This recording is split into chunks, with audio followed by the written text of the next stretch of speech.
18h, bienvenue dans le flash d'information de RTI 1. Voyons l'actualité pour ce 1er février. À l'Assemblée nationale, 238 députés présents à la session d'hier 31 janvier ont adopté en plénière 6 projets de loi. Des lois déjà adoptées en commission et portant sur les domaines de la sécurité, de la défense, de l'économie et aussi de la justice. Éric Goré. Adama Bictogo, vice-président de l'Assemblée nationale de Côte d'Ivoire, président par intérim de l'Assemblée nationale, ouvre la plénière en cette session extraordinaire de l'année 2022. Le procès verbal sommaire est adopté. Les députés de la nation ivoirienne sont ici pour adopter 6 projets de loi qui touchent plusieurs domaines. Ces 6 projets de loi ont déjà été adoptés en commission. Le projet de loi autorisant le président de la République à ratifier le protocole sur la lutte contre la corruption de la Communauté économique des États de l'Afrique de l'Ouest, CEDEAO. Le projet de loi portant ratification de l'ordonnance numéro 2021-433 du 8 septembre 2021 portant légalisation du régime fiscal et douanier de la Convention de concession de la ligne 1 du métro d'Abidjan. Tour à tour, présidents de commission et leurs rapporteurs généraux se succèdent à la tribune pour expliquer dans les moindres détails ces différents projets de loi. 238 députés sont présents sur 253 pour participer à cette plénière. Des lois qui vont lutter contre la corruption dans l'espace CEDEAO ou encore contre le blanchiment des capitaux. Des lois également qui vont renforcer les dispositions pour faciliter la réalisation du projet de métro à Abidjan. Certes, ces 6 projets de loi ont été adoptés, mais les débats ont quand même eu lieu à l'Assemblée nationale, comme il est de coutume. Les députés ont également adopté une loi permettant de signer les accords avec la République française. Le président de la République, conscient des méfaits des actes terroristes, a engagé un budget important depuis l'année 2021 pour sécuriser les zones frontalières du nord de la Côte d'Ivoire et accompagner les populations en infrastructure de base. Des travaux en commission auront encore lieu dans ces jours à l'Assemblée nationale pour plancher sur d'autres projets de loi mettant au cœur l'amélioration de vie des populations de Côte d'Ivoire. Même objectif pour le plan national de développement 2021-2025. Il sera bientôt présenté par le président Alassane Ouattara devant ses pairs à Addis Abeba en Éthiopie. Les thématiques contenues dans le document sont entre autres relatives à l'amélioration de la gouvernance, la promotion de la bonne gouvernance, la promotion de l'état de droit et la modernisation du pays.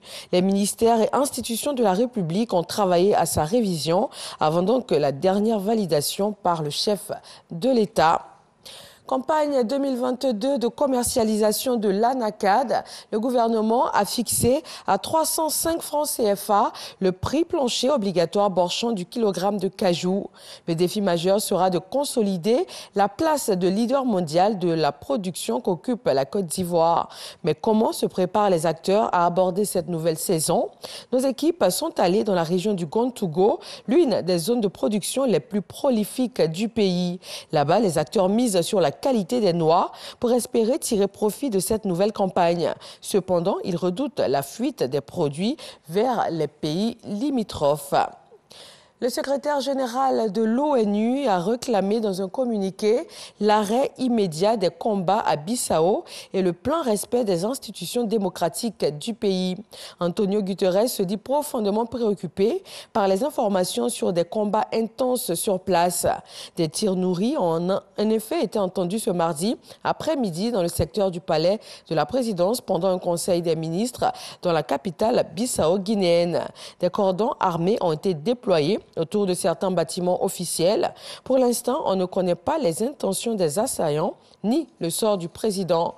Mais la CEDEAO a condamné une tentative de coup d'État. Hier lundi, le Mali demandait à l'ambassadeur de France de quitter son territoire.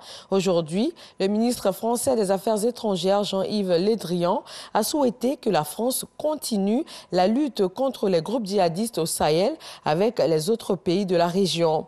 Paris et les partenaires européens autour des forces spéciales Takuba se sont donné 2 semaines pour envisager l'avenir de la force au Mali. Et puis, dans un nouveau rapport, l'Organisation mondiale de la santé, OMS, s'inquiète de l'importante quantité de déchets médicaux liés au Covid-19, ceux notamment envoyés dans les pays défavorisés. Ce chiffre à 87 000 tonnes d'équipements de protection individuelle, plus de 140 millions de kits de tests, 731 000 litres de déchets chimiques, plus de 8 milliards de doses de vaccins. Cette dizaine de milliers de tonnes de déchets médicaux dont parle le rapport ne représente cependant qu'une petite fraction du volume mondial des déchets, l'étude ne prenant en compte que les équipements envoyés via l'ONU. Les rencontres diplomatiques continuent sur le dossier ukrainien. Le Premier ministre britannique Boris Johnson se rend ce mardi à Kiev. Il va échanger avec le président des tensions à la frontière sur le dossier stratégique apporté par le Royaume-Uni à l'Ukraine. Le gouvernement britannique a aussi annoncé qu'il apportera une aide de plus de 69 milliards de francs CFA afin de soutenir une gouvernance stable et réduire la dépendance énergétique de l'Ukraine envers la Russie.